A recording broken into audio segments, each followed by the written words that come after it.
Air, rushing around you.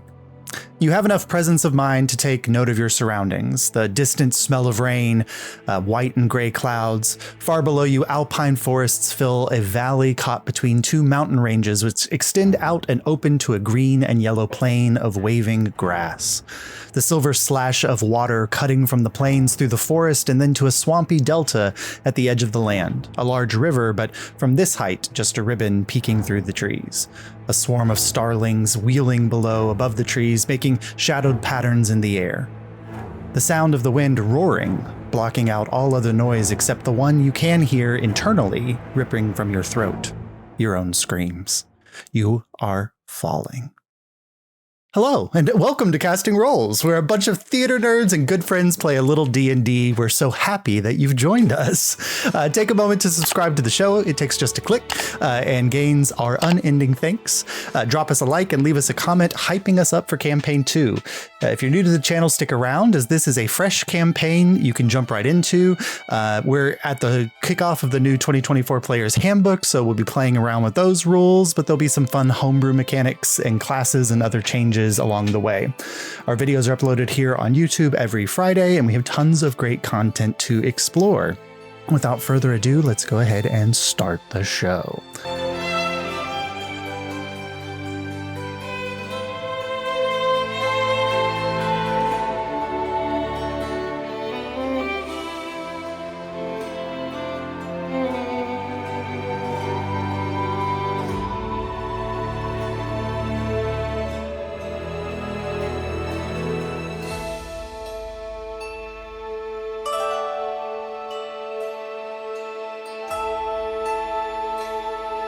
It's been 10 years since the events of Campaign 1, when a ragtag group of adventurers called the Ticket Takers and their allies of former princesses, forge masters, archmages, and revolutionaries saved the world and healed the scars of the subversion.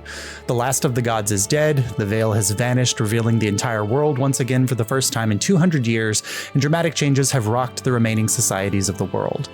Behind all of this, the unknown realms once covered by the veil await, and the exploration and land grab have already begun. Every major power within the surviving realms is developing teams of explorers. The Nuavians to discover their former homeland and map the changed world, the Illyrians to reclaim antiquities and see if any manage to survive the years of the subversion, the Mercantiles seeking to exploit the vast troves of natural resources sitting untapped and unclaimed, and Azalor taming the wilds of their former homeland, and other unknown and unnamed groups working the shadows to uncover ancient powers and mysteries for their own plans and provisions. And with the last of the gods vanished from the world, the flow of divine magic is chaotic, ebbing and flowing unpredictably. The Church of the Eight is in slow collapse as followers turn to others for their worship, and some turn away from any form of religion at all. With new worlds to explore and new threats to uncover and new machinations to drive or defeat, your adventure begins in the lands of Illyria once covered by the Veil. You're on a vessel heading towards the continent of Highwall. You are part of the first permanent exploratory mission on behalf of one of these organizations, the Kingdom of Illyria. You've been training and preparing for the past year, and your airship sets sail today. With the crew of the Frontier, first of its kind massive airship, you set sail to lands unknown and adventures untold. So as we open here in our story, all of you are on the ship. It is high above the skies. A few days now have passed, and we start here with Angelus. You wake up from an unsettling dream you were having in the dappled sunlight of the deck. You remember the sound of rushing wind, the feeling of falling.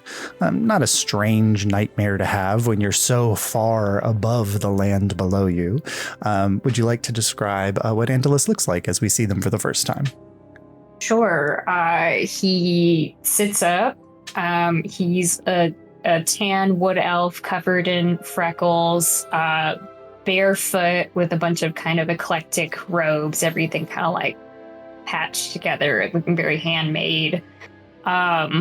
He's got like a little kind of like gold twined metal crown on, and he's got long, very messy red hair that's like pulled into a giant braid. Like sits up, and when he sits up, there's a chicken that was sitting on his chest that like slides into his lap. Ugh. Ugh. Another nightmare? Dottie kind of looks at you for a moment, and you hear in your head from them, I didn't know if you could dream. That's weird. It is weird. How are you? Are you okay? I mean, Try to go to pet her, and she's probably like, no. Nope. She kind of like ducks under your hand a little bit. It's the highest that I've ever been, being a chicken and all. Ah, true. Yeah. Yeah, it is.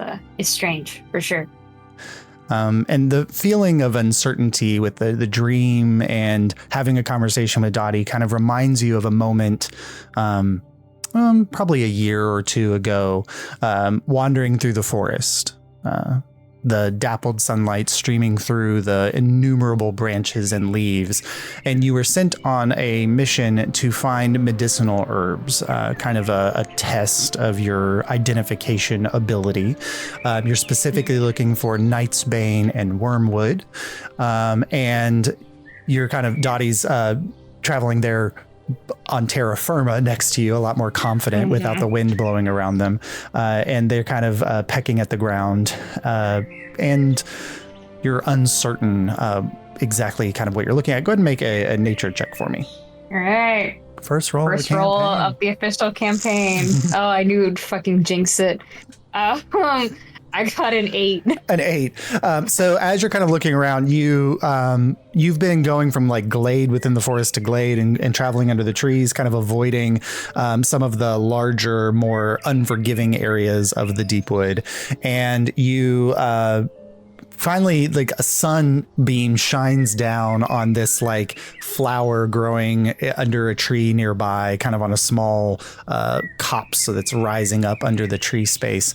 And in your mind, you are 9,000% certain that is wormwood. Awesome. Okay.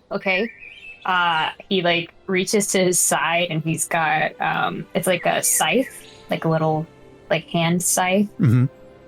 He's going to go up to try to collect it. Okay, so you go over to collect it, and as you go to cut it, the scythe will just not cut through this the flower stalk. You're like kind of hacking at it a little bit, and it just won't cut through. This isn't good. Come on, I need to get this. I'm already running so late. I'm gonna start trying to like dig it up. So you start digging with your scythe a little bit, and you're poking around, and finally from underneath like the hillock you start to hear and then the whole mound with the flower on it begins to like lift up. Andus, what the fuck are you doing? And you see kind of rising up in front of you, Shambling Mound is there, and like the little flower is just kind of peeking off the top of the mass of their head. Oh, Shamble, is that new? Yeah, I was growing it for the spring. It attracts the attention of the other mounds, if you know what I mean. No, I don't. Oh, so innocent. All right, well, Angelus, why are you trying to hack off my head? Here, I'll try to cast magic on it. You, like the little nick on the vine kind of heals, and then from up in a tree above you, you just hear, "Silly little Angelus, always making such errors." It's not nice to laugh at other people. You recognize the voice, but go ahead and make an investigation or a perception check to see if you can spot them. I know who the fuck it is. No, I don't know where they are. Oh, I got a 1. So you kind of hear like almost like Cheshire Cat, like this disembodied voice coming down from the forest. And finally, like leaping down silently next to you, you see the large body of a displacer beast. It's kind of 2 tentacles rising up behind it. And it is distinctly wearing a collar with a small kind of shiny emblem on its collar that has a very stylized H on it. And the displacer beast kind of goes around you for a moment. Did you ever find the objects that you were looking for? No, I'm still looking. It's fine. I'll find them eventually. I need to be able to find them. So.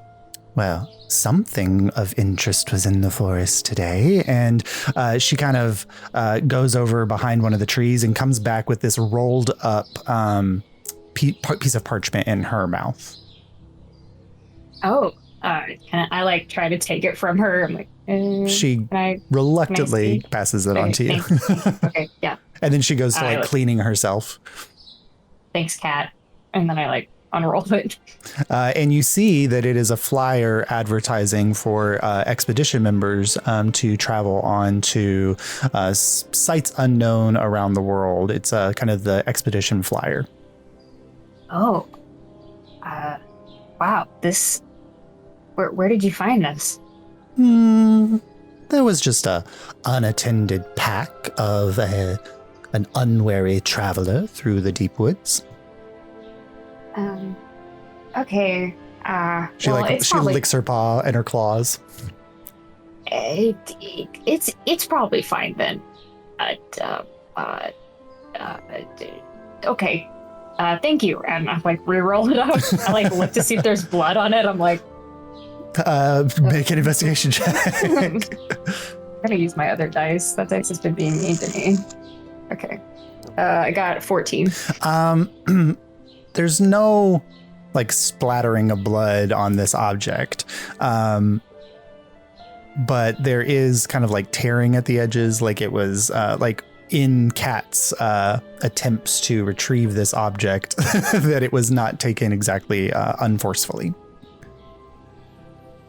It's not gonna mention it. Okay. She like stretches out and elongates herself for a second. Just a beautiful day in the deep wood, isn't it, Angelus? I have like some kind of dried fish or something I take out for her.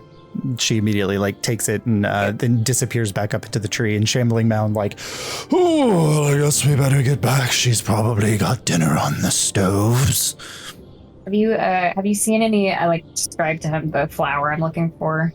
Oh, yes, absolutely. And he kind of shifts over to the side and he like raises one of his massive claws and points. And there's just like a bundle of flowers over on the side where you can pick up your one of the plants you're looking for.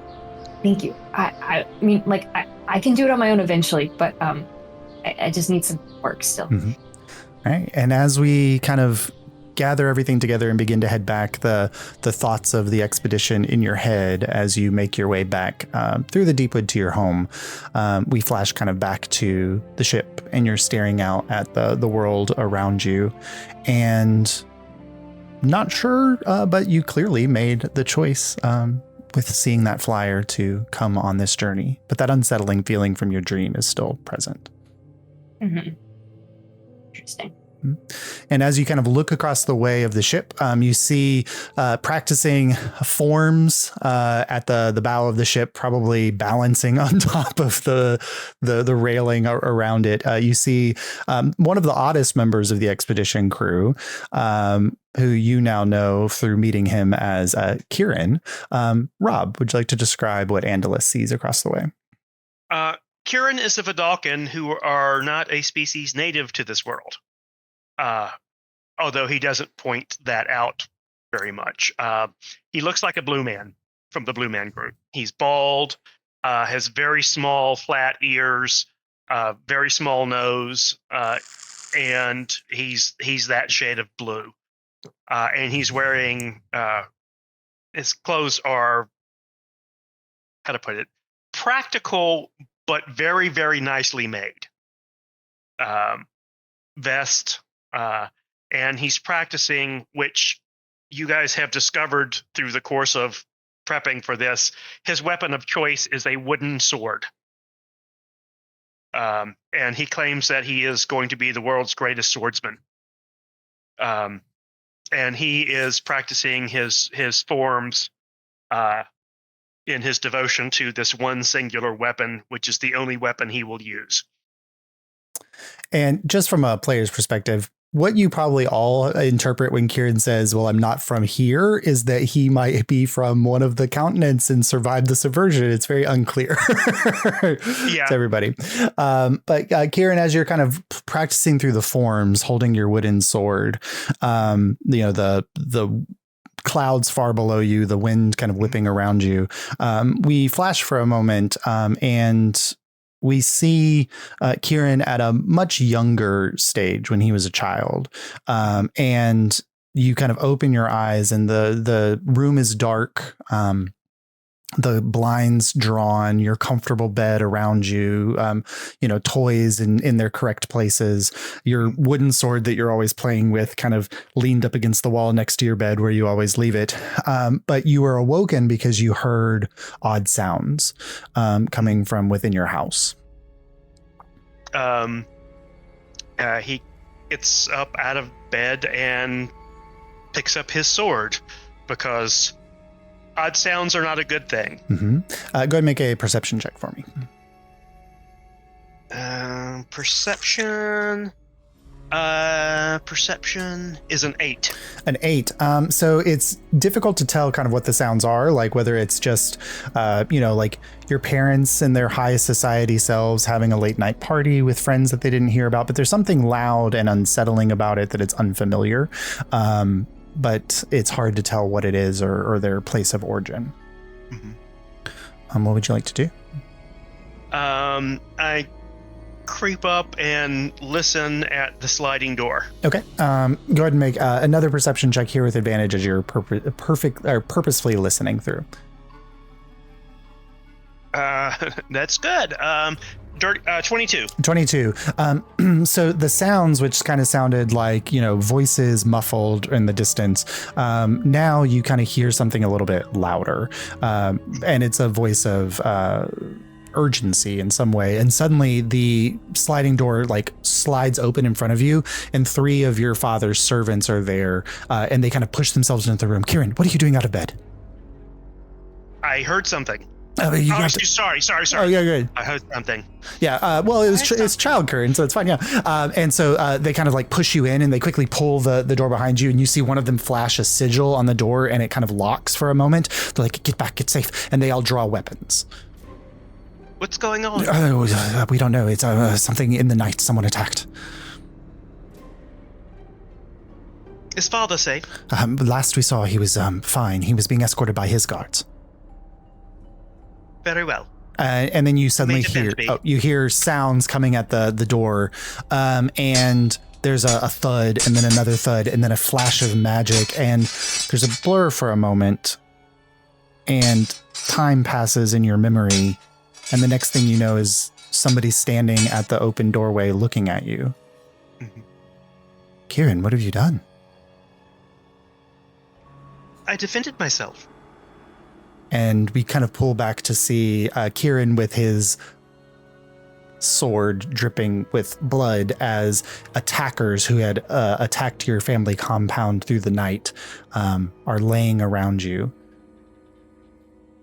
And then we kind of move forward, that grip of that sword carrying you to another place as you're in the conversation. You're having a conversation in the training hall, and Tiope, the scout who traveled with you all on your training mission, is kind of looking over the weapons as she's grabbing one off for your sparring training, and she's just like, Kieran, are you going to try an actual weapon today, or are you going to continue to play around with the toy? I'll have an actual weapon. I mean, it seemed to carry you quite well in our little expedition, but I think facing off against me, you might want to pull an actual blade. This is an actual blade. It just happens to be made of wood. Huh? Well, it is your funeral, I suppose. And she kind of steps back and she takes a form and bows to you. I bow to her and go on and Yep. and do the it's a wooden katana. It's a bakken. Yeah. So do the sheaths. You don't draw your weapon until it's time. Yep. And so there is just kind of the moment where you're looking at you, and Tiope, as kind of a roguish figure, makes the first move, but then there's this flash of your blade drawing out. She barely deflects it, but then kind of whips around, and just as she's pulling her dagger up to your face, you kind of point the blade out in her direction at her throat, and she's just like, one day I will prove that the toy doesn't quite work. Until that time. And then we pull ourselves, and Kieran, you're running through your forms. What is it? What do your daily kind of kata forms look like? There's a lot of stillness, like practicing the stance and different draws to depending on the attack, the defensive form, and it's all very quick movements. There's thrusts, there are slashes, there are pops, but it's all very, very efficient. All right. And as you're kind of running through your forms, even with focused on the work, very combat aware of your surroundings, you see two individuals kind of walk up from the low deck and make their way onto the large deck here on this massive airship. And you see the only two Harengon members of the crew. One shorter next to a much taller one decked out in armor. Bonnie, what does Kieran see walking up onto the deck? Oh, go ahead, Kieran. One other thing, he is performing the rituals and soliciting feedback from Rodney.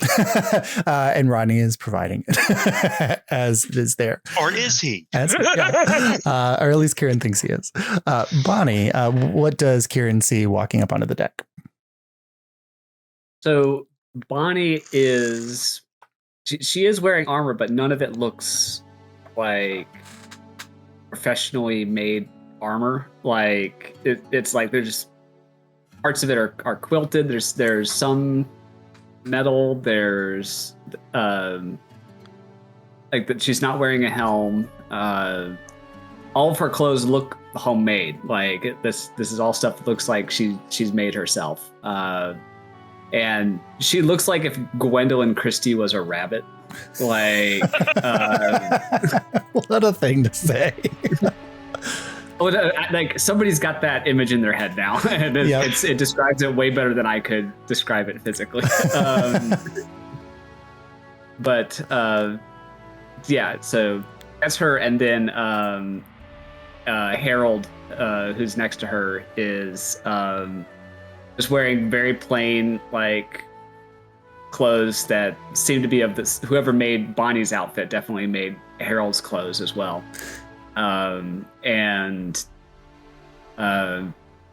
He's very quiet. But the two of them are conversing through hand signs. Yeah, and as you're kind of moving and Harald is communicating to you, he imparts something like, can you believe that it was just 6 months ago that we made our way away from our home, and here we are seeing all of this? And he kind of references out to the space beyond. Oh gosh, yes. I mean, it just moves. Life moves at you so fast now. When you said, Bonnie, that you wanted to retire and see the world, I didn't know that you would drag me to the far edges of the world. I mean, I wanted to see all of it. Mm-hmm. And I mean, don't you know, let's start at the farthest away point and then work our way back. Because I mean, by the time we're done, we might be old. We won't want to go all the way out to the far bits. And so as you guys are kind of having this conversation, you think back to a moment that was quite impactful for Bonnie, as you remember standing in the entranceway to your home in Hopscotch and hearing the silence of a space that was once so filled with the sound of a multitude of children. You and Harald had made the decision to load up your possessions onto a cart and travel and see the Illyria, in part because of Harald's job and he could do that, and also just so that you guys could, you know, be long haul truckers together. The last thing is kind of you're staring at the mostly empty space, the packing all of your belongings into this cart and kind of saying goodbye to your home. And Harald walks in his official garb that he, his uniform that he wears as a postal carrier. And he kind of looks at you and he signs, are you doing okay? Oh gosh, Harold, I mean, there's just so many memories here. I'm just not sure I'm ready to leave it all behind. He kind of looks out the large circular door and he looks at the cart that is weighed down and overloaded, like 2 oxen, like carrying it. And he's just like, I don't think we left anything behind, Bonnie. Oh, you're right. I'm just feeling a little emotional, Well, anything else that you'd like to take with you to remember the place by? Oh, I think we're... Oh, I can't leave the kids behind. Look at their little heights all over the door. And she's going to go to the front door and break it off its hinges. Okay. And that's her shield now. Yes, she carries that as a shield. Like Harald, in your journeys, Harald puts leather straps on it for you, and while you're driving the cart, and he in your travels around has done that. But now strapped across your back here on the ship is the front door of your house with 30 children's heights listed on the door at different places. 30 plus. Yeah. Isn't Harald a lot shorter than Bonnie? Harald is about half of Bonnie's height, I think, or at least like a foot and a half shorter than Bonnie. Yeah. I mean, it's whatever in D&D rules, he is small and Bonnie is medium creature size. Yeah. He's the very short end of the Harengon, and Bonnie is very tall for a Harengon. It's like when you are romancing a character in Baldur's Gate 3, but you have picked a small race, so you are constantly every scene. And as you kind of come across the deck, your roles on this ship are very ill-defined because you know that you're part of the expedition crew that's going to be the exploration and kind of going around. You're not part of the deck crew or whatever. So for the first time in a long time, both Bonnie and Harald have nothing guiding their daily activities. They can enjoy retirement while they're on the ship, and whether they're comfortable with that or not is up to you. Bonnie is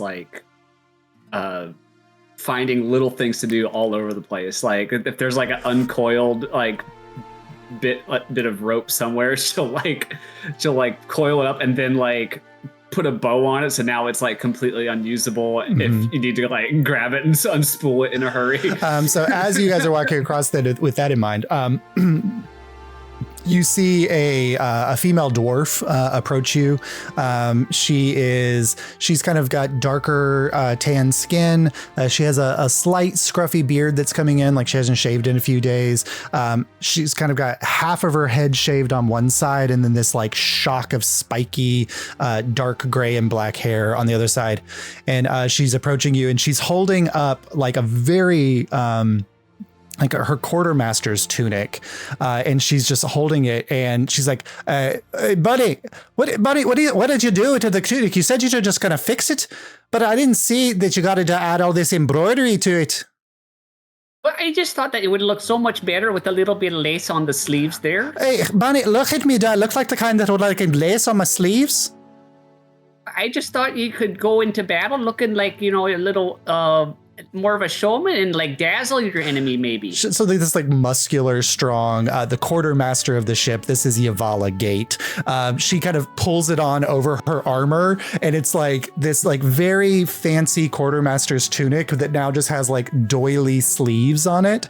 And she's just like, "Bunny, do I look like a fucking ridiculous? I'm not. My job isn't just to make the people laugh when they see me."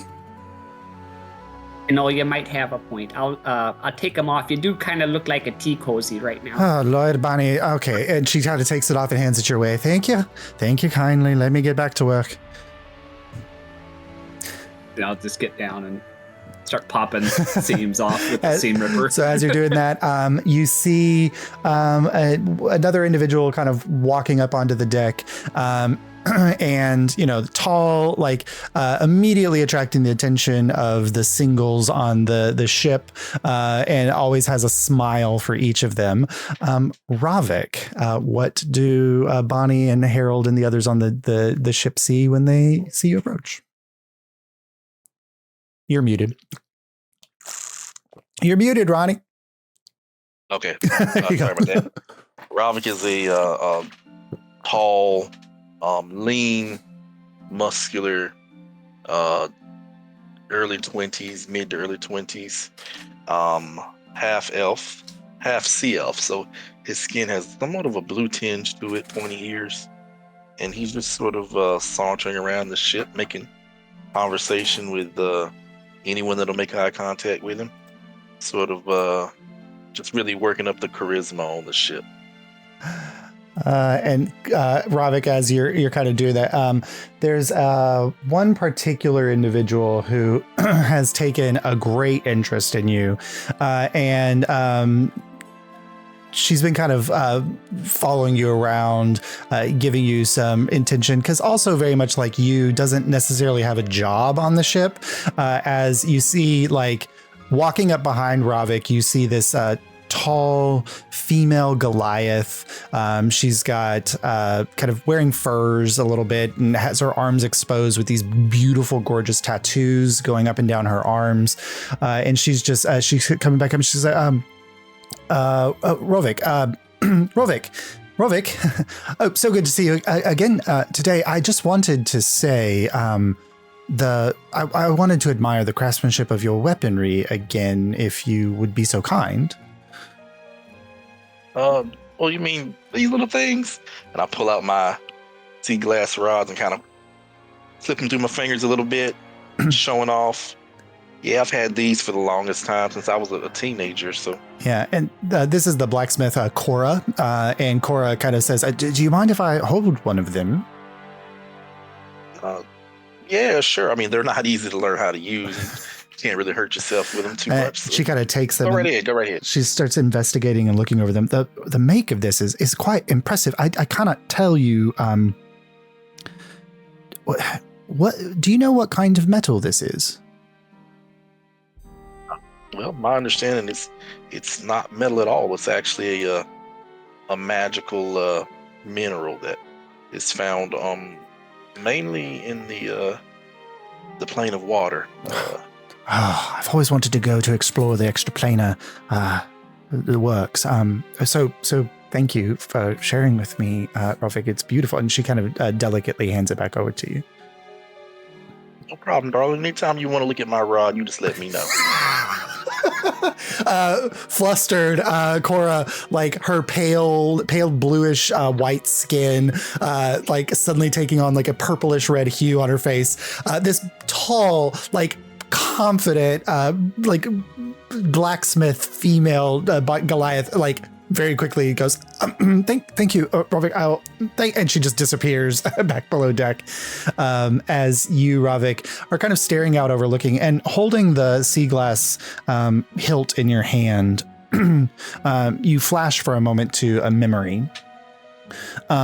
You're standing in the expansive library. You've been pouring through texts for the last several weeks, for as long as your crew has been on the island and has kind of taken over the seat on this island. And you were given free reign to kind of explore the materials here. And you have kind of narrowed it down to a few different topics. Go ahead and make an investigation check for me.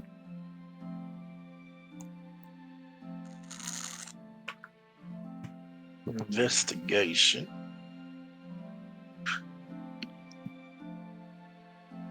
A 9. A 9. You've been at this for days, and different members of the crew have come by to try to get you to kind of back off. Like they've been going on different expedition parties and things, and you just have been very disengaged from it. But that days and days and days of search have finally resulted in something, because as you're reading a text that's just describing something about a strange palace under the water, all of these references, you finally see a name. Albahar in the text. Are you muted? Oh, there you go. Okay, that's it. And there's no other information here, but just a nugget of what you could explore. And you finally hear a voice ringing out through the library behind you. Robic, don't you think it is quite time that you leave the library and go about your business as usual? I'm still researching some things. I think I've actually made a little bit of a breakthrough. I don't want to stop now. Well, what is it that you have seen? And then Arian approaches you a little closer, and she kind of leans over your shoulder and looks down at the materials that are spread out on the desk. What is all this work that you are doing with the prime material plane, the material plane of water? Well, thinking that I could put together a few leads and find more information about this name Albahar. Just kind of might lead me to finding more information about my mother, and I think I've made a breakthrough here. So, well, far be it from me to prevent a son to search for his mother. I've only reconnected recently with my own daughter, and I appreciate that for myself. Take the time that you need. You know exactly how important this is to me. Mm-hmm. I appreciate your blessing. I really do. And the memory kind of carries you forward for a time, and you next find yourself sitting on the edge of a river outside of Anervir.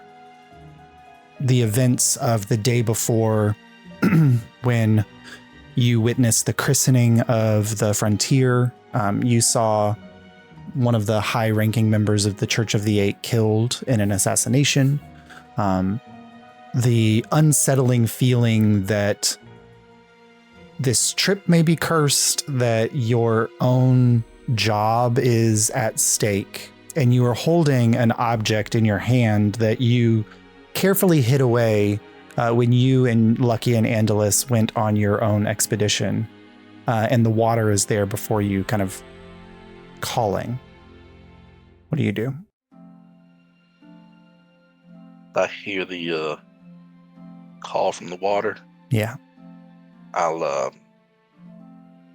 take out my glass hilts and tap them together to get that very musical, magical ring. Mm-hmm. And I'll dip them into the water. And as you kind of pull back, the water begins to kind of take form, and this kind of small, like, water weird elemental is there, and it's looking at you, and it's looking at the object that you stole or hid away in your hand.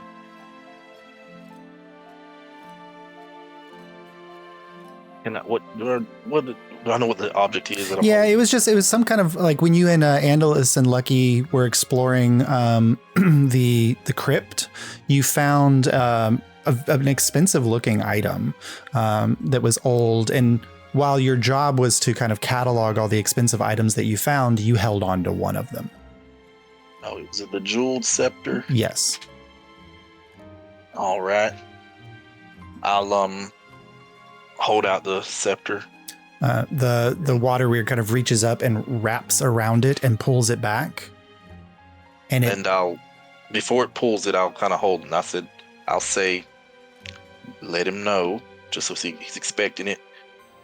This will be, it'll be a while before the next one, so this will have to tide him over. It kind of nods for a second and then descends into the water, and you just watch as the jeweled scepter shoots down the river off and further distance, and you know that eventually it will make its way to an ocean and a home. We cut back to the deck of the ship, and the sea glass rods in your hand, the weight of them in your hand, but that welling of power within you. present and not currently diminished.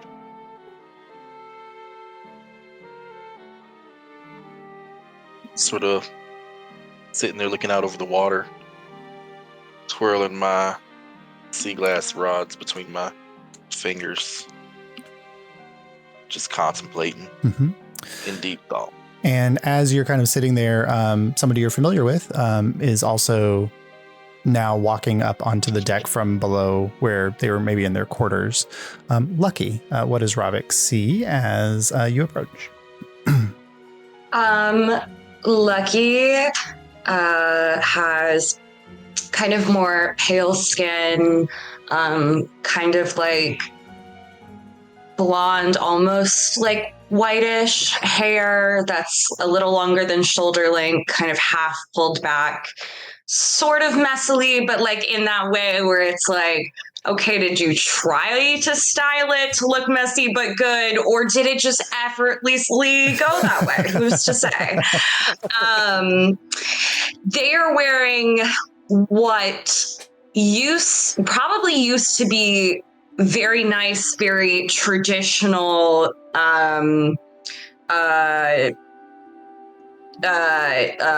robes of like Bellinor's followers, but they have since been DIY'd.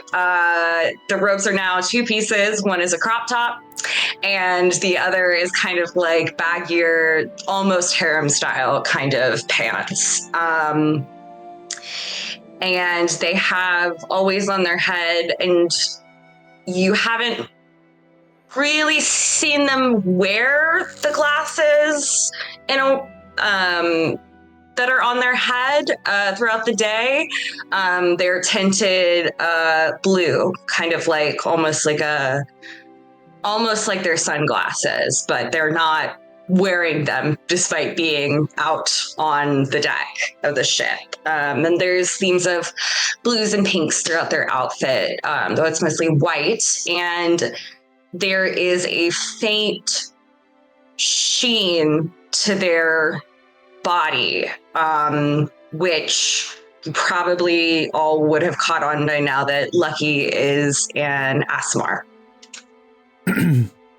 And Lucky, as you kind of come up from below deck and you're feeling the warmth of the day, the light kind of shimmering off of you a little bit, you have a memory of just a few days after the climactic battle that had occurred in Anarvir. You had been in the conclave, and there was a note to evacuate. You all had returned, and there was just this kind of pall that had set over the church members who oversaw your kind of group in your training. And over the course of the weeks, you had helped with the rebuilding process. You had been a balm for the people of Anarvir in the aftermath of the conflict that had occurred there. But there was something different about being there, about not having a direct connection to a living God, your own place in your role and what that means now in a land that maybe doesn't need people like you. And you, in that, heard for the first time just a voice, a whisper. Memories.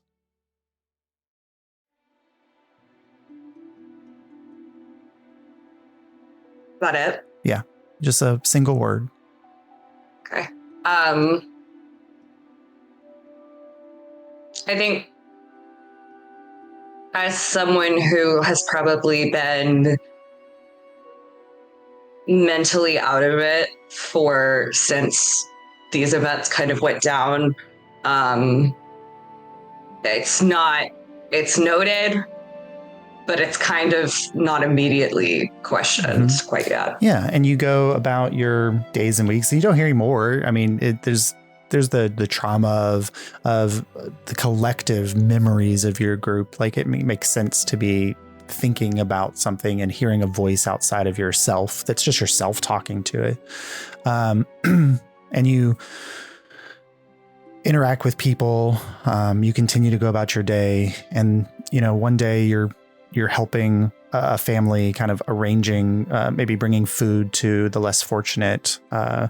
And, the parents of these small children are thanking you like profusely, like, oh, thank you so much for bringing these. It would be it's been hard with the ports closed and the factory shut down for the last 2 weeks. We haven't been able to put any money together, but we appreciate the works of, what are you still calling yourselves the Church of Bellinor?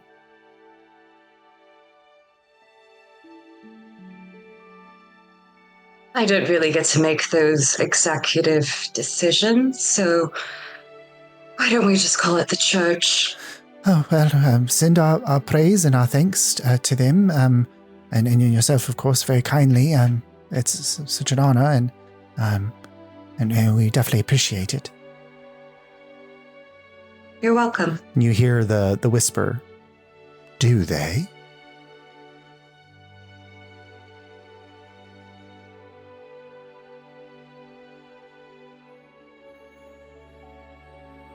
Just kind of freeze up for a moment.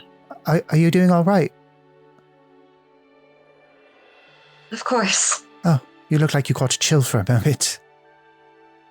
Well, I've always been sensitive to the weather. Well, best get in before the night chill. Getting close to fall. Weather's getting colder at night. That it is. Take care of yourselves. And as you kind of walk away, you just hear kindness.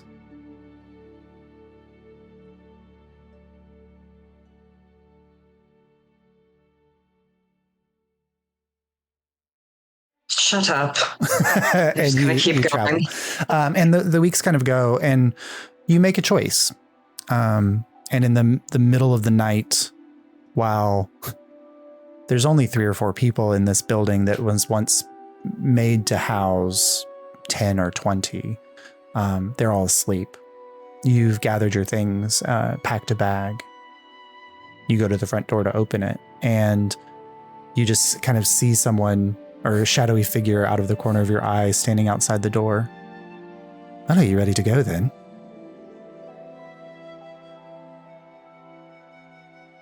Yes. I didn't quite think when we had our first conversation that you'd be so keen on the idea, knowing your origins. Well, I think there's many ways to serve. Don't you? That's how I like to think about it. Well, welcome. I'll take you to the hideout.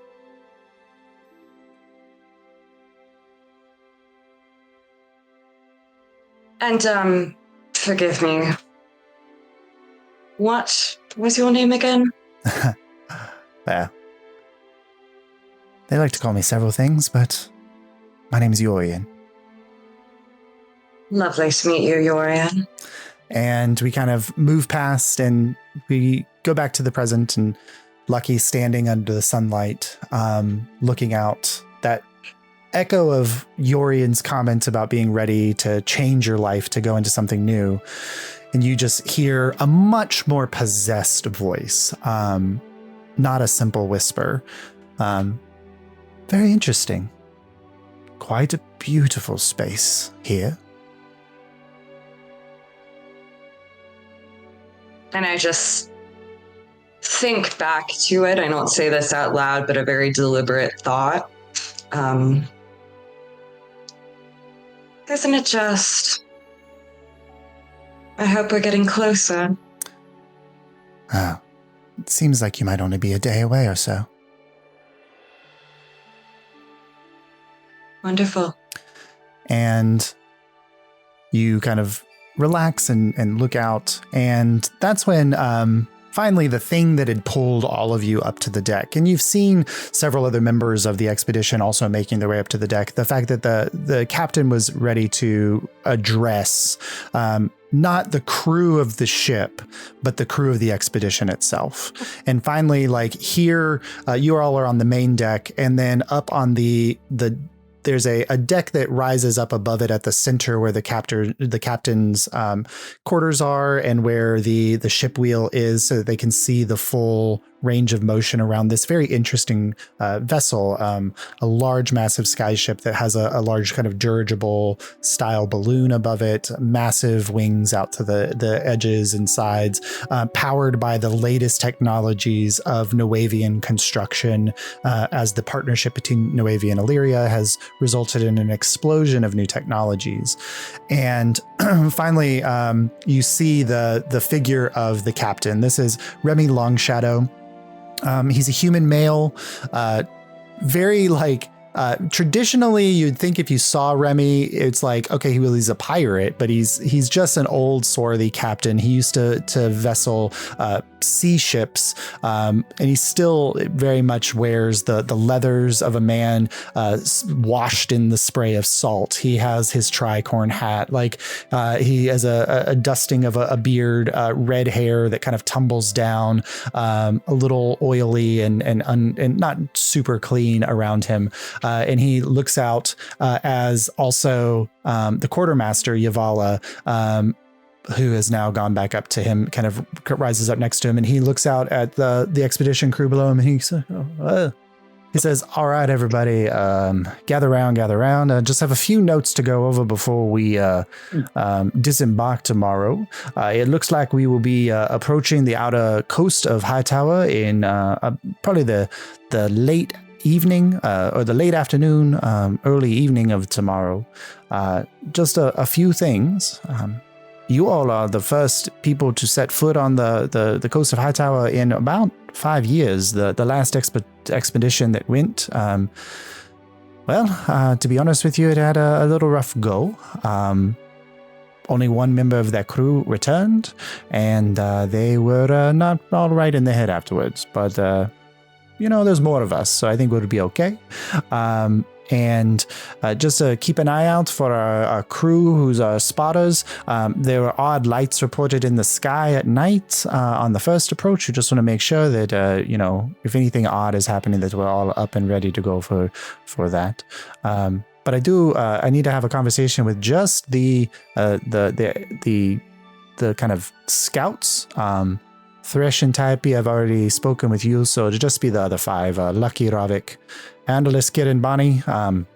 You can stick around, everyone else go about your day, but be ready, about 24 hours we'll be arriving in Hightower.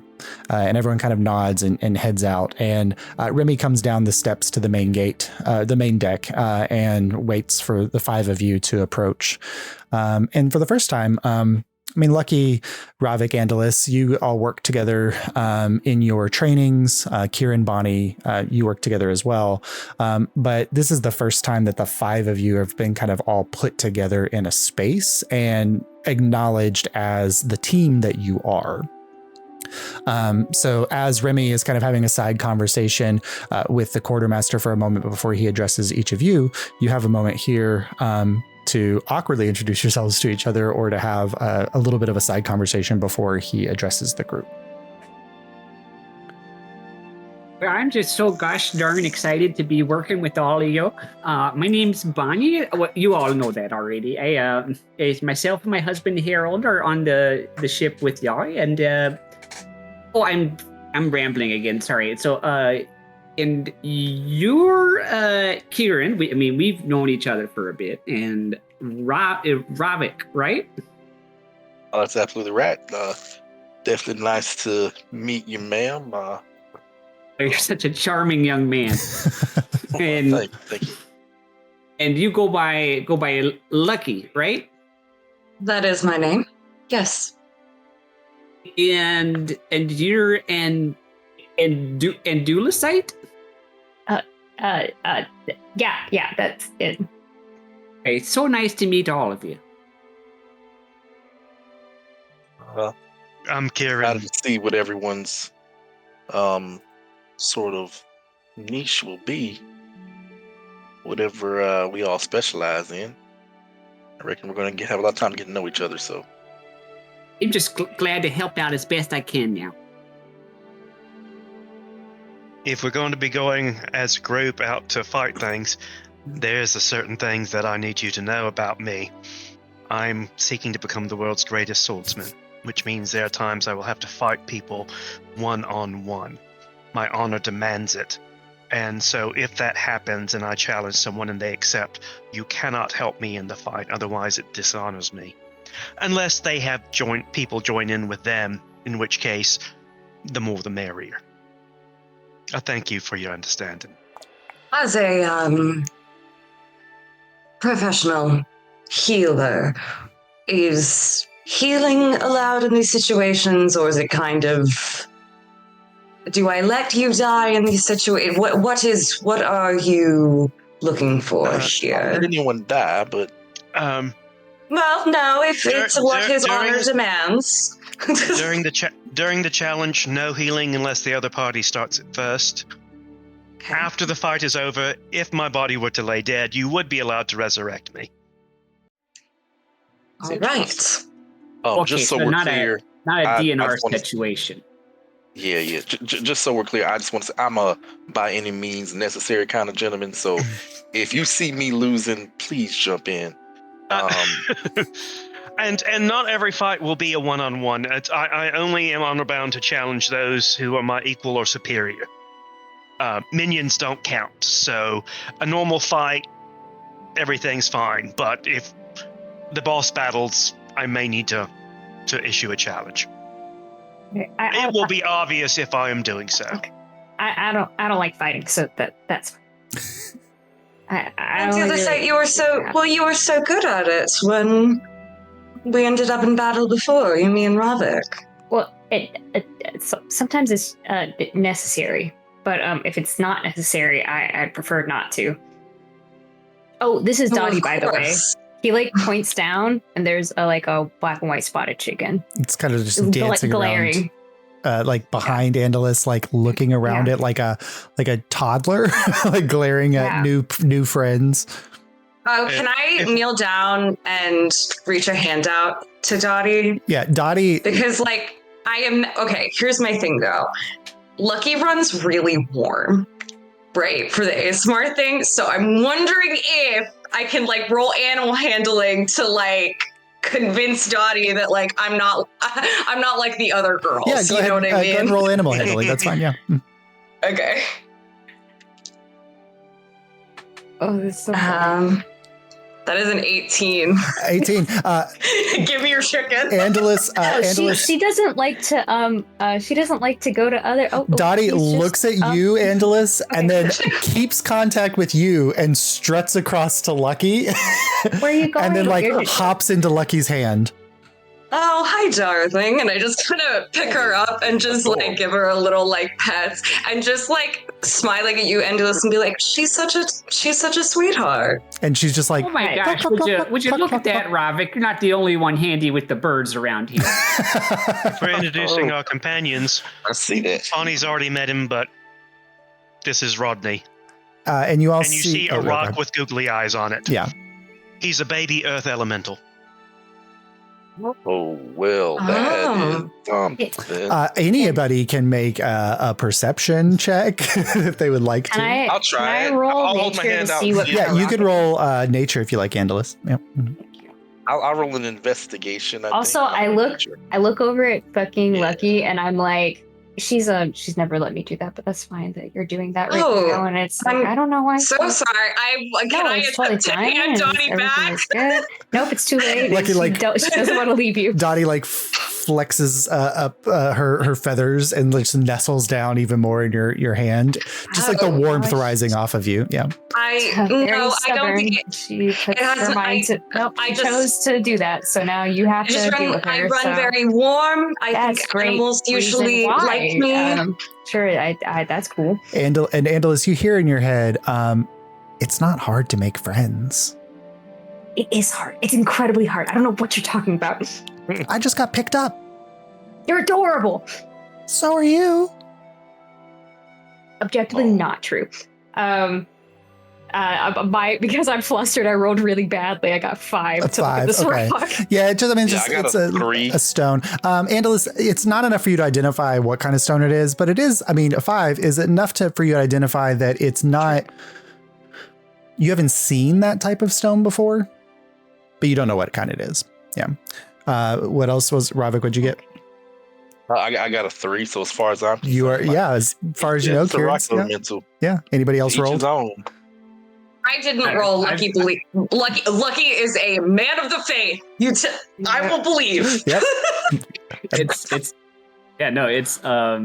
It's Kieran's rock. Yeah, I've seen it absolutely. already. And now, Bonnie, with your passive perception, it does look just like a rock. But if you believe that it's a baby earth element, you're more than welcome to. Mm-hmm. Yeah, and I'm not one to judge. That's his baby earth elemental. Nice. So as you kind of are all here, like awkwardly introducing each other, getting to know each other, feeling each other out, Dottie just clucking happily in Lucky's hands. Yeah, she's having a great time. Yeah. I actually feel very bad about that, Dottie. The more you say you put feel Dottie bad, down. the worse it's making you feel about it. For a moment, you hear no, and then immediately, like the no turns into quack, quack, quack, quack, quack. Oh, well then. Hold on. I would like to test something. Okay. Can I...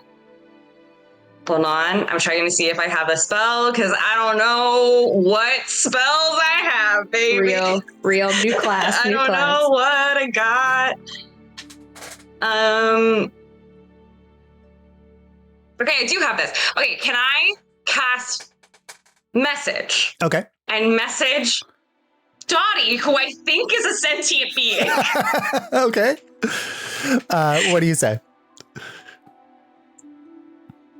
Dottie, darling, I don't know if you can hear me, but I think if you can understand me, I think this is putting an immediate rift in my getting to know Angelus' sight. So if you could just maybe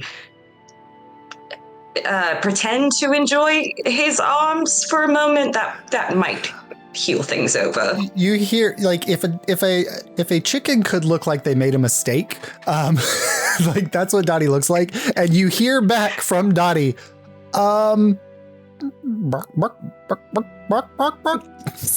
And I message back, and I would like to go, do this for me, and I will keep your secret. Dottie hops out of your hand and makes her way over to Andalus. And Andalus, like, Dottie, like, nuzzles against your ankle.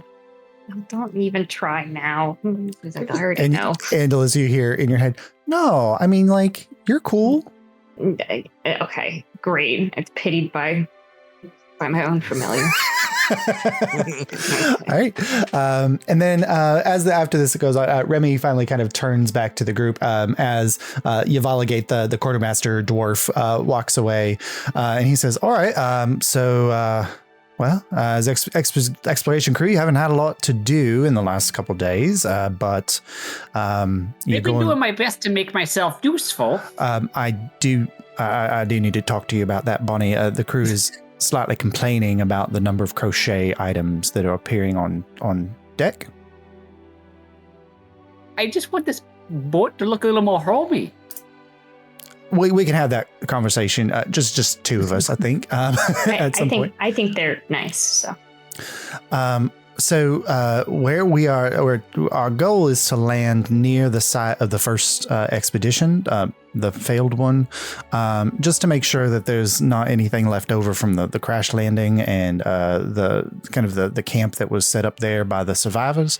But the immediate task is to figure out if there are friendlies in the area. We don't know a lot about the local landscape of fauna. The only thing that we do know is that we think that there still may be a contingent of dwarves in Highwall. The dwarven city that used to be there was called Codfiel, and the people of Eldritch Peak have kind of paid a nice penny to the Illyrian government to help support this expedition with the hope of reconnecting if in the event that they are still there. Understood. But as far as kind of the rest of the crew will be setting up camp, putting everything together for the supply lines. Our job is to support you in your expedition. If you need anything, you're free to come to me. But any of the particular, you know who your blacksmith is, Robic. I saw you talking to Kora earlier today. The quartermaster's kind of managing any of the needs for your food and your basic needs. So you can always talk to them if you need something. But once we get the kind of our little bastion off the ground, we should have a little bit more support, and especially once the airships are able to start traveling back and forth between Illyria, we'll have some more supplies ready to go. But at the beginning, it'll be a little rough in it, and I think we'll be okay with that. We'll make it work. Sure, sounds like a good plan. Yeah. Do you need anything else before tomorrow? Are all of your packs ready to go? I feel like once we get settled and camp is made, you'll get a good night's sleep, and then the next day start to map out the area. The cartographer has specifically asked me if I could get one of you to kind of on your journeys work as a amateur cartographer. Any of you good with a pen, good with ink and quill? I've been taught that.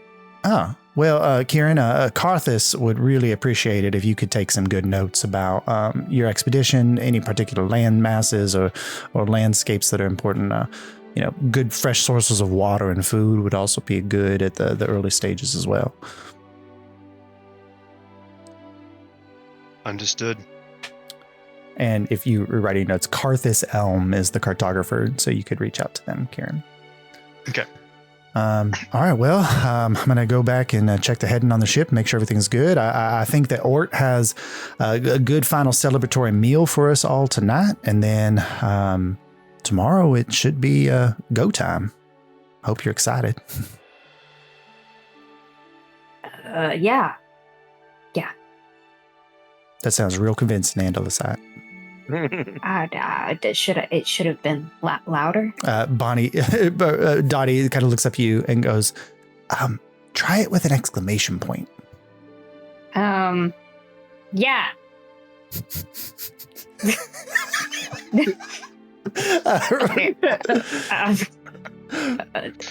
Okay. Remy just kind of smiles and nods, and then he heads back up the steps to the captain's deck. So we're going to high tower, High and wall. then high wall. No, high wall. Okay. Yeah. Okay, all right. What caused the last expedition to crash? So this is probably not something that they would have gotten to. Let's see. Would they have gone into this with you or the blasters? Probably you. Go ahead and make just an intelligence or a history check, Kieran, to remember the trainings. This would have been very early in the days of the expedition trainings. Dirty 20. A dirty 20. So the first expedition, no one was ever seen again. It was a small airship, early make and model from the Cindervale, and they kind of set out with a very small crew, and their job is just kind of mapping the coastlines and like, are we seeing anything in the vicinity of our region here that might be of interest or importance? And it was never seen again. And this was probably like the first year or so after the end of the subversion, when the veil cleared. They waited and they sent another ship about a year later. And this one was a little bit larger ship. It had a slightly larger crew. It had an exploratory group of 5 members, and they managed to land. Although in the reporting of their landing, they said that they saw weird lights in the sky on the southwestern side of the continent, and they had changed their trajectory to work around those lights because they weren't sure what they were. And then where they landed, or as they were coming in for landing, something happened to the ship and they crashed. They had Nuavian pack, so they were able to abandon ship and they were fine. But it took a long time to reconnect their communication devices and send out an SOS back to Illyria that something had happened. They didn't take an Arcanist with them, something that this crew has 3 of. So they're kind of like combating that knowledge. And they were basically alone on the island for about 3 months until Anarvir was able to send a ship to retrieve them. But when they arrived, they found only 1 survivor. The crash site looked like it had been overgrown for years, and it was hard to see anything that was there. And the survivor's mind was kind of shattered, and they kept muttering about curses and unimaginable beasts and monsters. And they kept talking about some kind of figure of stone and diamond that was stomping through the forests at night. And it was just kind of deemed that they had gone mad by being alone for so long and were starting to have hallucinations or visions. There's definitely a monster. No. In this game we're called not Dungeons and Dragons? No. Our ship isn't Oceanic 815, is it? No. 4, Smoke 8, monster. 15, 16, 23, 32. Oh, Yes. no. I think those are the numbers. I think so. 42, yeah. That's the Fibonacci. Yeah. 42. But you do remember that, Kieran. So if you want to remind the crew, this group of that, you can. I don't think there's anything pertinent this time. Okay. All right. Anything else with you all before the evening goes and dinner is served? Robic, Lucky, can I talk to you for a second? Of course. Yeah, sure. Okay. What's on your mind, Andus? See y'all at dinner, and I pull them away from the other 2. Kieran and Bonnie, what do you do as the blaster crew kind of heads off in their own direction? Bonnie, I need you to add a ribbon to my blade to mark my honor. What do you want that to be? You want it to be a blue ribbon? Do you want a red one? What color would you want? This one should be a single blue ribbon. Single blue ribbon, sure. I think I've got some grogram in my back there. I'll see what I can put together for you. All right, so Bonnie and Kieran go to do that as Andalus, Lucky, Robic. You kind of pull off and find a spot on the deck that is empty enough to have a private conversation. I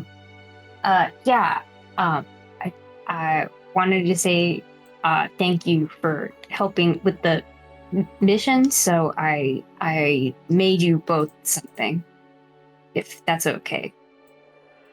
That is extremely nice of you. I'm flattered. What did you make us? Okay. He takes out a little embroidered patch for you, Robic, and it has a golden rod flower on it, and then kind of a wave design around it. And he hands it to you. He's like, you can use this if you get hurt. This is like a healing charm or something. It's a token. Oh, I appreciate that. I'll have to return the favor. I already owe you a favor, so it's fine. Well, thank you. Lucky for you, and he hands you it's a golden ring, since you were looking at their rings, and it has little poppies engraved on the side. And he's like, this is for if you get into any trouble too. That's very sweet, Angelus. Thank you. For poppies are, I think, a good flower for you. I think so too. So you both have so Robic, you have a first level cure wounds you can cast whenever you want. And Lucky, you have a first level shield you can cast when you want. Is it Huge. one and done? Or is Yep. it? Yeah. Mhm. So you get And one you use. cast Yeah. using my No. spell modifier stuff. So Yeah. Mhm. Huge. Yay, that is Yeah. awesome. Oh, have a free spell, gang. Mhm. On the house. Yay. Free spell, free spell. And Robic, you immediately feel the power of the object.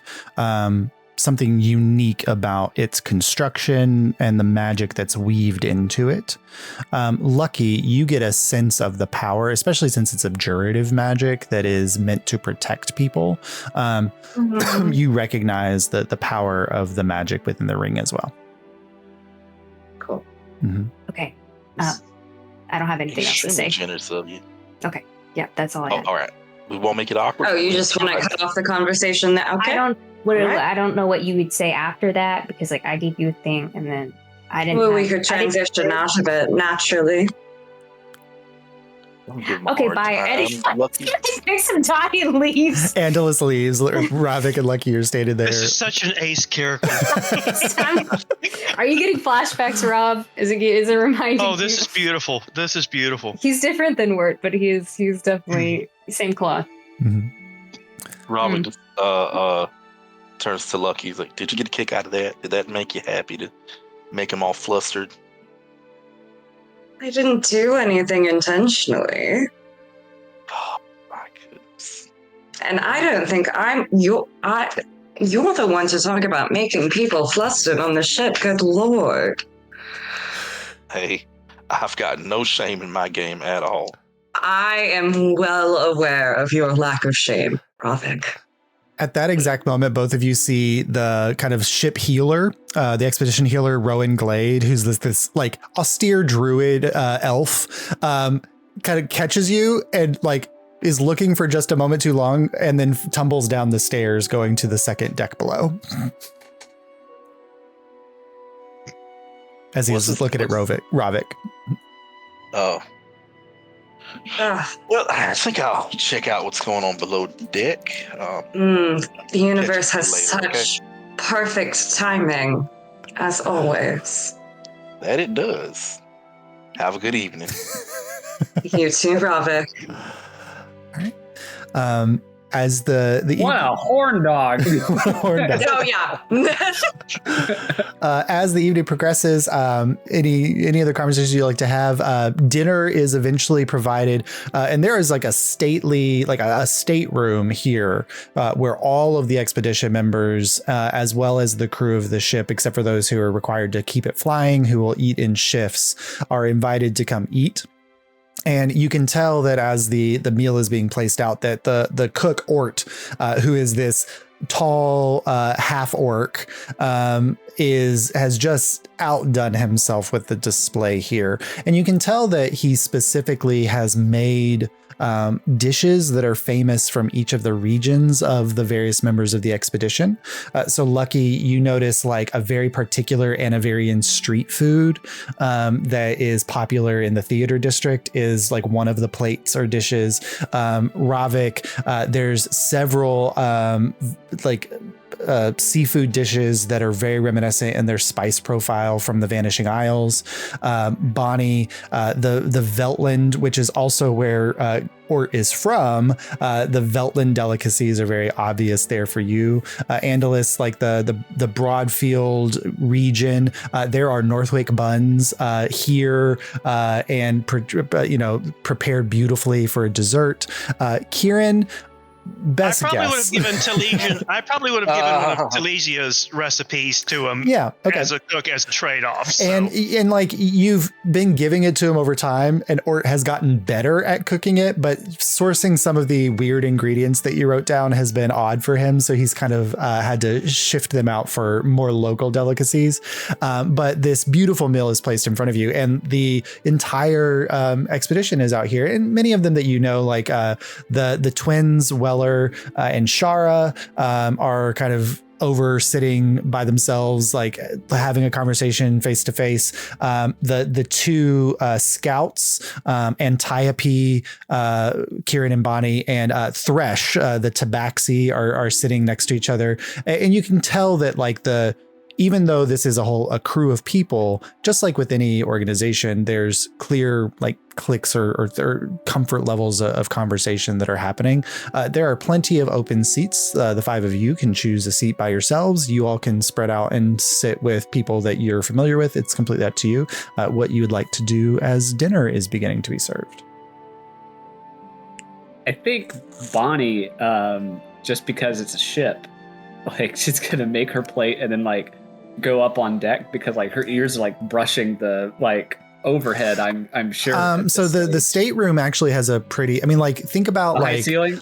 Think about like the Titanic stateroom, right? Like the very large eating hall there. It's probably a 15 foot clearance in this room. I also imagine this is a big. Why would you have a big empty space on the ship? Where space is valuable, and it's like, oh, this is where we're going to store the stuff that we bring back. Yeah, this is your storage compartment that they've just turned into like the eating hall for the crew in this space. Yeah. Okay. Then yeah, I'll stay below decks. Okay. Yeah, I'll try to maybe suggest that we group together and kind of get to know each other a little bit since we're going to be spending so much time out in the wilderness together. You see Dilicite is looking over at Shara like he wants to go sit with Shara, but he sees Weller over there, and it's very apparent that he will not go sit with her just because Weller is there. And he's like, okay, we can sit together. I was gonna, but that's fine. You want to move a little closer that way? No, I don't want to listen to Weller. If I have to hear him, it's gonna give me a headache. Weller can be heard even from this distance, and you just hear him talking and Shara completely silent. Like this is a very one-sided conversation, and he's just like, well, I don't even understand. Like, why do we have to be Arcanist in training? We're clearly perfectly fine enough to do this on our own without any input from any outside forces. And also, besides the fact, Admus is not even a wizard by training. He just understands magical arts because he's read a lot of it. And like, this is the droning conversation that's happening between Shara and Weller. Hey, I can't save her. I don't want that to happen to me. No. I'll ask Dottie to go over to her to see if Dottie can save her. Dottie kind of makes her way over and like taps Shara's ankle, and Shara like looks down and like looks into Dottie and just says, I don't think I'll be able to get away today. Maybe tomorrow. And Weller's like, what did you say, Shara? Oh, nothing, Weller. I was just commenting on the deliciousness of the mash. And she eats some mashed potatoes. And then he goes back to droning as Dottie makes her way back over to you, Angelus. We tried. Okay. Well, I noticed Angelus and Dottie trying to... Yeah, he's not being subtle about it. Yeah, you would have caught up on it. Okay. Yeah, we're all like sitting together. And you call it. All right, so I'm gonna stand up and sort of wave Shara over. Shara, I had a question. Can you come just for a second? Can you come here really quick? Okay, I'm sorry. Well, hold on one second. And Shara stands up. And for Kieran and Bonnie, what you see, Shara and Weller are twins. You notice them. They're like the Arcanist in training for the vessel, so they're supposed to manage the magic and things of the ship. Kind of angular eye features, kind of whitish skin, long black hair, kind of loosely tied back in a ponytail, wearing simple gray-green robes with a red sash around the waist. And she kind of clears herself from Weller. And as she's walking over, you catch a glimpse for the first time at these runic symbols that are traced up her arm. That are not tattoos. They just seem to be part of her skin. And she kind of makes her way over and she sits down. She's like, Robic, what was it that you needed? Hello, everybody. Lucky Andus.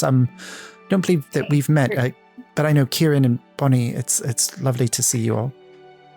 Yeah. So you probably haven't had a chance yet to meet our other companions. You've got Bonnie. Have they met Bonnie? I don't want to. No, they haven't met Kieran or Bonnie yet. Kieran. It's pleasures. Nice to meet So you. nice to meet you. Yeah, so they're going to be joining us. So we want to sort of break the ice, get to know each other a bit better. That's great. My name is Sharion. I'm the one of the arcanists in training. So if you have any magical needs, or something identified, or some simple spell work done, that's our job to support you all in your endeavors. Yeah, here, That's look, just squeeze in right here That's just between so amazing and impressive. me and Angelus. Oh, all right. She kind of looks back at Weller. Make a persuasion check, Robic. Oh, that I will. I want to roll my actual dice because D&D Beyond has been. Kieran will What get have up. I said to go you over all to of Weller. campaign 1? No, don't go to Weller. I see you go over to Weller, and I'm like, Goes to 16 Weller on the and dice. says, Weller, Rodney would love to hear about what of his kind of people he might be meeting in this new continent. And I put Rodney down on the table in front of them, and then I whisper, sorry, bud. And then I go back to our table. Weller just kind of is looking at this rock sitting in front of him, and like, what the fuck is going on face on him? If anyone can entertain a rock, it's Weller. let's say finally a willing companion. For What was your persuasion check? 22 for persuasion. Okay, even though very reluctant, like Shara, like even when you're training with her, she is very much reserved and a one-on-one type person. And so even though Weller is not necessarily her favorite person to spend time with, she's very comfortable with him. And it was a one-on-one conversation. But she is interested in your group enough and in the prospects of getting to know you because she's planning on helping you that she says, okay, I think I can, she sets her tray down. I think we could. Right, so, yeah. I'm going to pull out the patch. And I'm going to say, you know what, Andalus and, their extremely talented ways that they have made this really cool patch for me. I was wondering if you could maybe show off a bit, even. You could guess exactly how Andalus made this and exactly what it does. Oh. And I'll slide the patch over, just as a conversation started, kind of okay. Get the conversation going. Absolutely. Is Angelus, is that all right? You see Andalus, like while you were talking to her, he had like leaned back and was like looking at you from around her, and when she turns back to him, he's like, oh yeah, I mean it's perception, or is that a deception check? Oh, a deception. Yeah, I don't want him fucking with my shit. What is he doing? Yeah. I don't even know what he's doing. My character does. Deception. What does this character have in deception? Oh, I got an 11. An 11. Okay. So Weller kind of looks at you and squints, or not Weller, this is Shara. Shara looks at you and squints a little bit, but then kind of goes back and she begins to cast a spell. And when she releases it, her eyes flash white for a moment. I'm sorry, Rovic. It's very well constructed. I can't tell you more. I can say it will heal you if you use it appropriately. Hey, well, that's impressive enough for me. I just wanted to see you sort of flex your skills a little bit. Andalus, how are you enjoying the meal? Andalus, with your passive insight, Shara knows exactly what it is. That's my bestie. Thank you. I am quietly very thankful. I'm having a good time of it, Rovic. How has it been going for you all? Andalus, what do you think? What? Were you talking to me? I'm sorry, I was. Can I message Robic? I'm like knitting. Well, you told me to stop pushing him. What are you doing? You were pushing him to get a rise. I'm pushing him so he'll grow.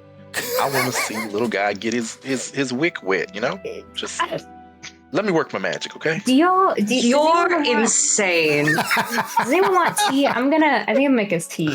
Oh, I'd love some tea, Andalus. Can I will go with you to get T, Okay, is that yeah, fine? Okay, that- okay. Sure. Yeah, we like get the fuck out of there. Okay, so Angelus and Shara go My off to work get tea. is Yep. Did Angelus take the knitting with? Yeah, I'm knitting. Did you take it with you? Yeah, it's my knitting. Okay. But if you wanted to comment before I left, he was I was like, just gonna knitting check when to he see if you like dropped a stitch or something like that. said- it's probably excellent. He has proficiency. Yeah, in make those rules. an investigation check, Bonnie. I forget what- -1. That'll be good. Yeah. I wish That's they an had 11. Lots of 11s skill. going on. Now Bonnie has a good eye for good seam work and good we're knitting, so good knitting I rolled work a nat 20 plus my proficiency bonus, which makes it a 22. in your performance. Yeah. So it is Bonnie, you've been knitting, sewing, crocheting, embroidering your entire life. Angelus, who looks to be maybe 20 years old, seems to be a better knitter than you. I keep that to myself. Okay.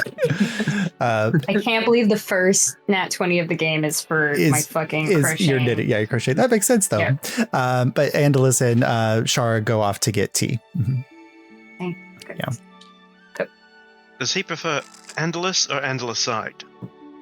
Well, his full name is Andulusite, so that's what I'm going to call him until he tells me different. Yeah. Andalusite, not Andalusite. Andulus. Well, I think Just it's don't call him Andulus. Andy. That's what I know. Right. It's rude to shorten someone's name without their permission. Absolutely. Lucky, do you know how it's pronounced? Andulusite? That works for me.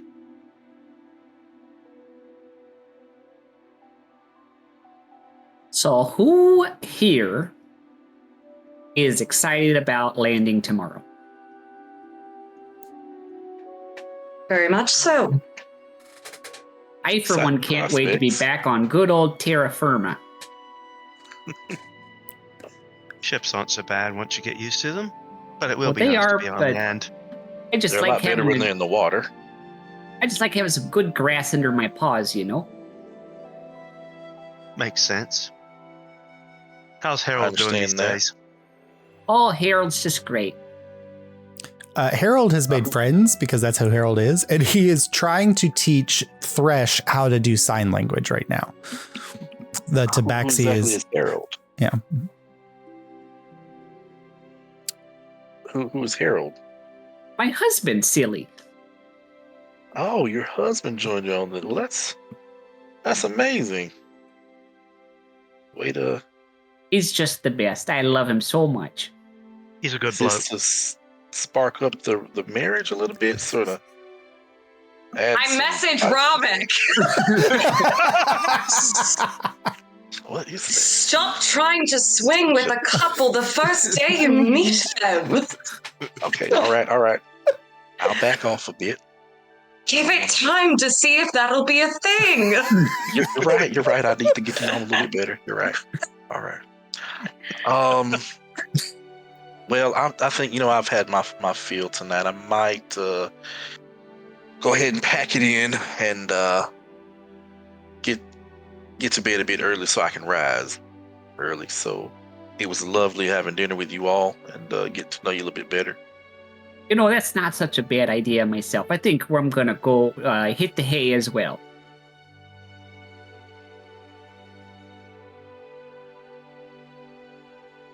Well, you all have a good night. I'm go ahead and retire.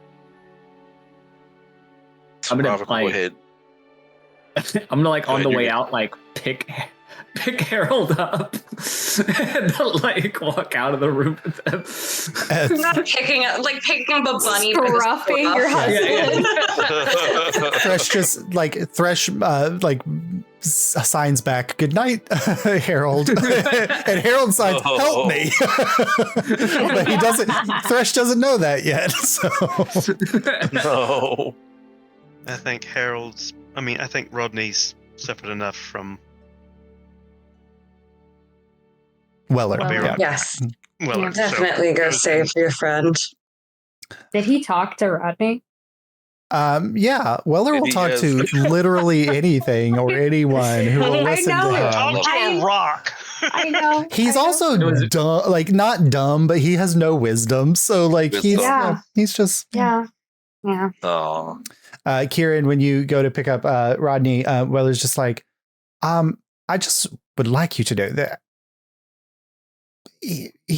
I would like to like do a little magic with him at some point. Not now. I need to go back to my books to see. There is something odd about him. What do you think, Harold? I mean, what do you think, Rodney? Rodney's not really fond of having magic worked on him. That's fair enough. He's just intriguing, Kieran. I'll keep an eye out. That he is. Well, you going to take the first watch, or am I? Fair enough. I will. Can I say, Robic, he got a little, I guess, quote unquote, reminder from his guy, and he's sort of been ignoring it since it happened. So when I retire to my private quarters or a private corner of the ship, I'm going to see if there's like a cup of water or something. Maybe I grabbed a cup from the table. Yeah. And I'm going to very gently and timidly just like tap one of my rods to get that musical chime and just dip it in the water just to see if there's a message for me. Yeah. You're looking in the water. I'm hoping there's nothing, but just to to say I checked in. You're looking in the water and you're seeing your reflection, and for a moment, your reflection goes slightly more amphibious, like the sea elven nature of yourself kind of comes out more, but you do not see barnacle growth. You do not see algae. You don't see crustaceans or crabs. Like it is very much like a healthy sea elven visage of Robic. All right, okay. Let's breathe this sigh of relief and go on about my evening. Anything else from you all before you all head off to your night's rest? I say goodnight to Lucky on my way out, not to be rude. Oh, yeah. I think I go up on the deck for a little bit to do evening prayers, and then not for super long, and then I retire. All right. I'm gonna. Rodney take first watch. Yeah. Okay. I wanna.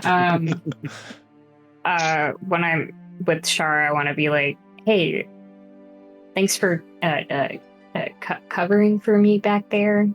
Oh, it's all right. I just want to say, your work is quite impressive. I have not seen that way of working magic before. Yeah, I guess it's just it's just what I know. I would say, don't let my brother catch eye of that. He has quite a fervor for dissecting things that he doesn't understand. I have picked up on that, and there's only one twin I want to talk to, so you're good. He did talk a lot after your expedition about the way you cast your magic. I tried to convince him that he just didn't understand druids, but... And she kind of blinks and looks at you for a moment, understandingly. Things aren't always as they seem. And he's not always quite willing to admit when he's wrong. Well, think I might play a little prank on him then. It's easy. It's so easy. I'll let you know the plan. Oh, yes, I would love to be a part of it.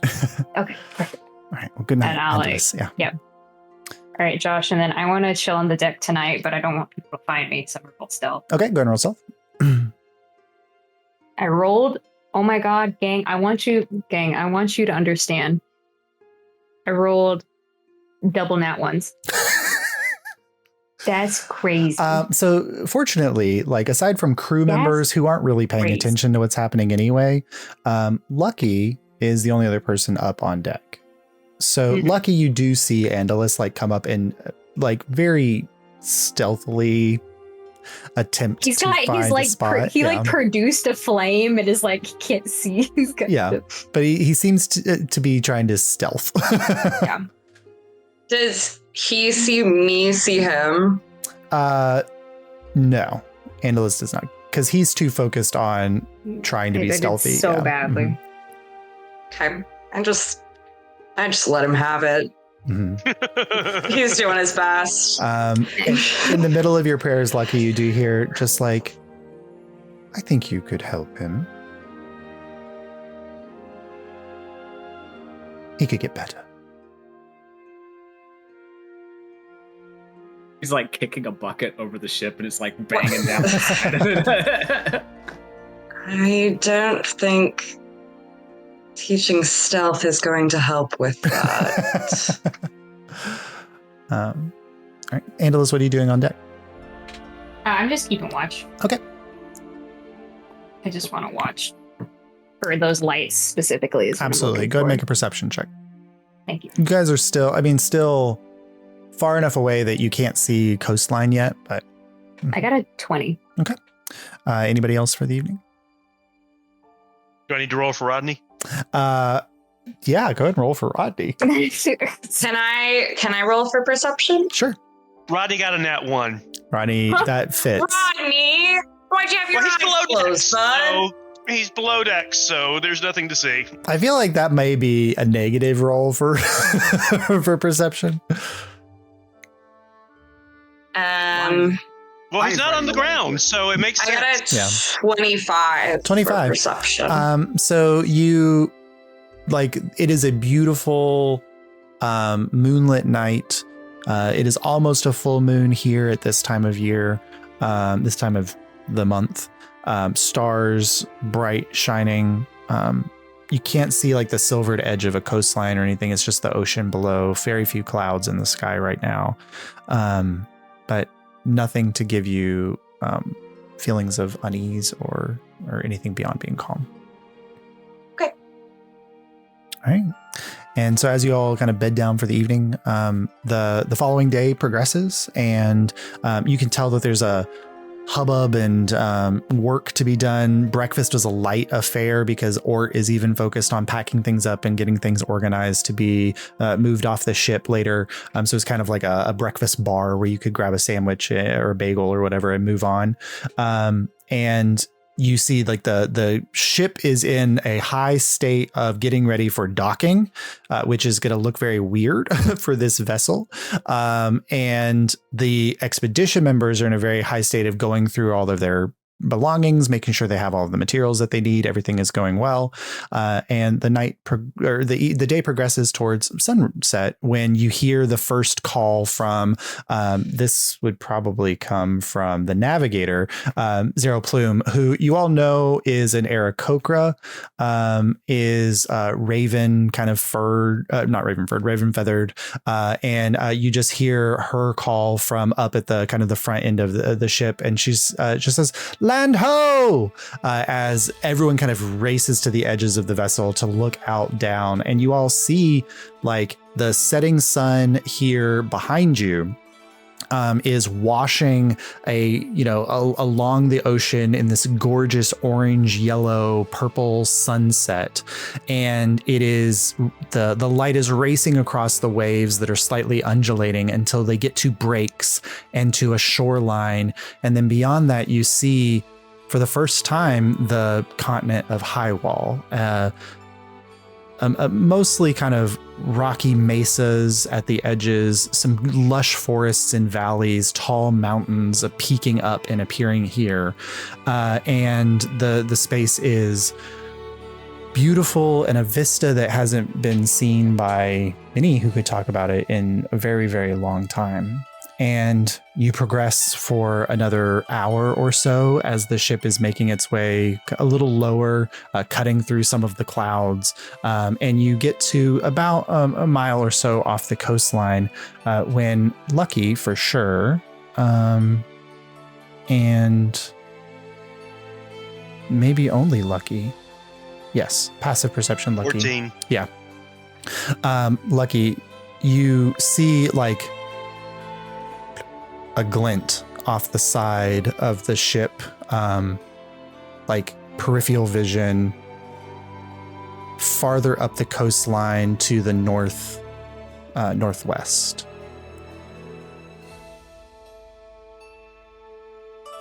Is it? Can I move in the direction like on the ship towards whatever I just saw? Yeah, so you can like move around to that side of the ship and kind of like everyone else is looking towards the landing site, which is on the southwestern coastline of this area, and you are looking at something that's further northwest, still kind of along the coastline, but you just swore that you saw just a blip of light. You turn and you kind of look in that direction, and what you're seeing down below you is like there's two large mountain ranges that one that curves off along the coastline going to the east, and then the other one is cutting north along the northern coastline, and there's this valley between them that's this lush, gorgeous valley of green trees, a ribbon of a river running through it, and in the northern mountain range there's this kind of cove of land where the mountains are curving around something and then moving on, and from that cove cut in the mountain, you suddenly see another flash of light, and you watch it get bigger, and it blasts past the ship and vanishes off into the distance. And then suddenly, before you have a moment to warn anyone else, 3 more lights appear in the sky above that cove and shoot out and slam into the edge of the ship. I need everyone to make a dexterity saving throw. Oh no. Oh god. Okay.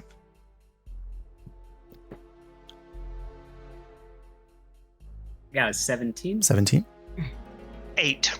8. You're muted, Ronnie. 17. 17. Okay. 13. 13. I don't have time.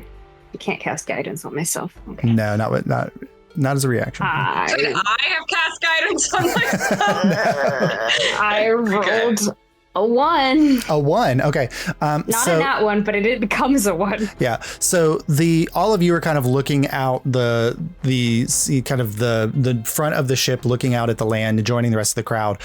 Lucky, the only one who is looking in the direction. You see these 3 beams of energy impact the ship at different points, one of them hitting the dirigible balloon at the top, and you just suddenly hear this rush of air is exiting the dirigible balloon as the entire ship suddenly shifts and begins to go into a downward spiral fall as that outrush of wind is pushing the dirigible in one direction.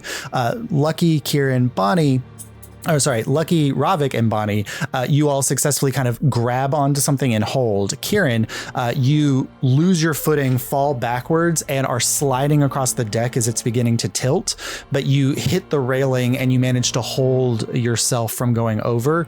Andalus, you lift off the ship as it's rocked, and you begin to fall backwards, and you hit the edge of the railing and flip over. I'll give you a moment to make a reaction, dexterity, or strength check to try to catch the railing. Is Angelusite close enough for me to make a grab? Yeah, you can try to grab Andalus as well. So would that give advantage for? Roll separately, because yours would be trying to grab. Andalus is just trying to also like hold himself. Yeah, I want to try to use my Thorn Whip to. Sure, absolutely. So you can do a spell attack roll. Mm-hmm. Okay, wonderful. 17. 17. Okay. Thanks. Hold on. Okay. I got. What is it? I got 19. Okay, so what happened is, Andus, as you hit the edge and you flip over into the air and you look down and just see, 1,000 feet of air between you and the ocean below you, like fast coming up on the shoreline. You throw out the thorn whip, Kieran, just as you jump up, and the thorn whip wraps around your arm and you swing Andus down and then up back onto the ship so that Andus can grab hold of something and not fly further below. As alarms begin to ring on the ship and the crew is racing around in order, people are grabbing the life vests, Noavian life vests.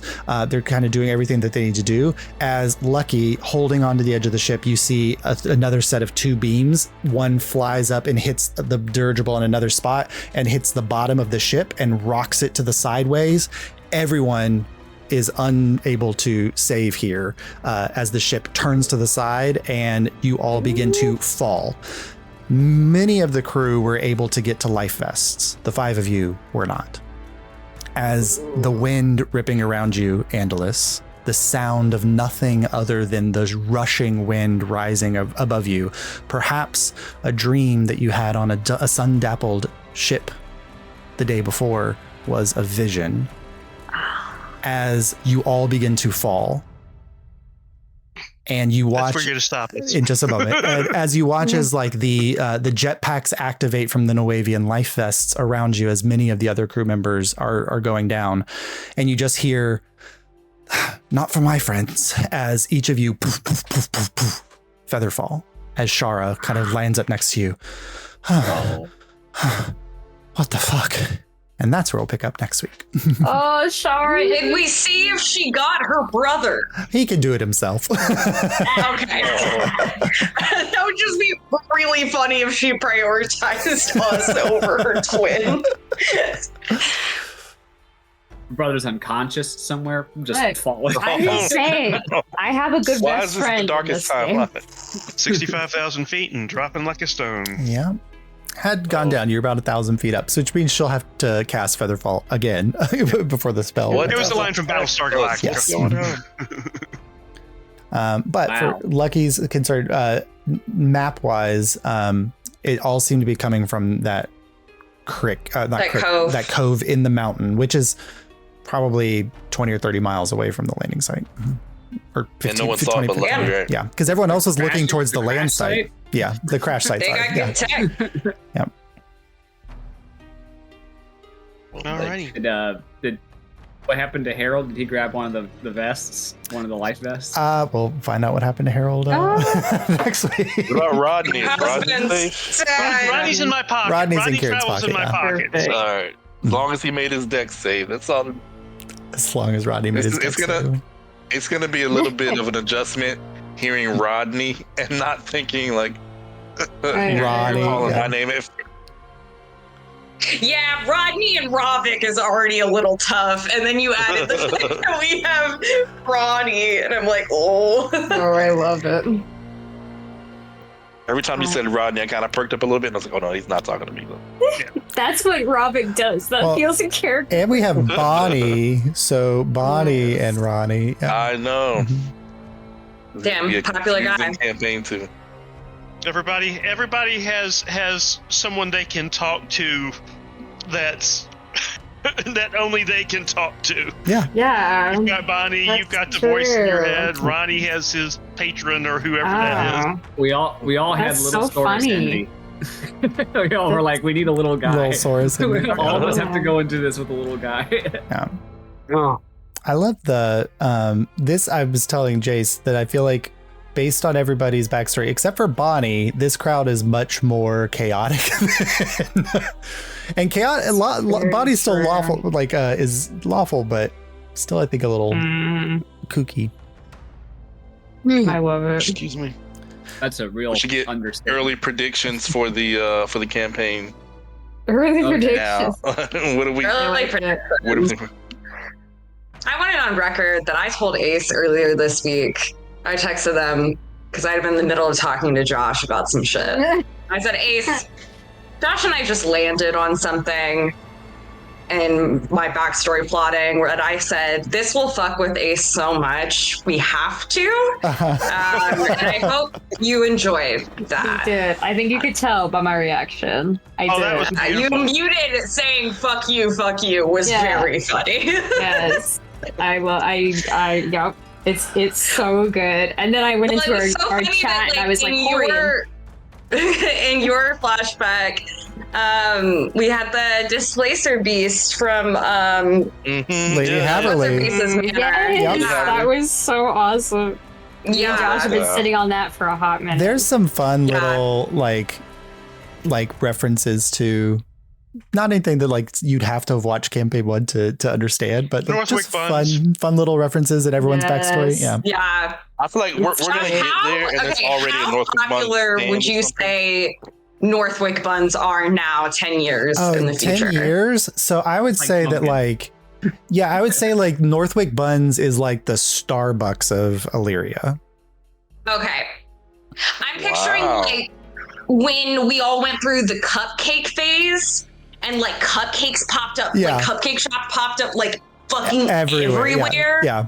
Yeah, It's like that's what I'm Yeah, it's the feeling. peppered. Is that the peppered cupcake is the one in downtown? Like it's like that. Oh, It's just yeah. like Yes. they're everywhere, and they're in every major town. Yeah. Mhm. What if she's Amazing. grown enough now that she has her own expedition, like the Northwick Buns expedition crew? They're out looking for new Holy ingredients. shit. They're like shopping for Coming new into the- spices and stuff. Exactly. That would make her part of She's the looking for mercantile exotic group. Yeah. ingredients. Yeah. I would like for there to be one mercantile who's not a piece of shit. Yeah, I mean, like, that's- I would have enough money to be part of the mercantile for sure. Mhm. And Yeah, and she that's compensates the something people that, well. that Kieran would have sent word to their trade group back to the family of, you've got to try these buns. His sister would love them, and so I could see that they're going to market off-world. Oh my god. I can't wait till Yeah, people I've start got to feel like learn that more about Kieran. Kieran is like where Kieran's actually from. Yeah, Rob, you got an interesting little story. I love his Hotline character there. voice so much. I'm dying at how much Yeah. I love his I'm character voice. not from around here, so Vermont. Like, Yeah. It's like, oh, are you from, you know? From the Are cooler we talking about climate? Vermont or Mars? Like, there's a lot of I mean, scale here. yeah, you say tomato, I say voice tomato. My voice inspiration was Sean Pertwee. I know, it's so good. I don't know if I know who that is, but I'll look it up. But I love it.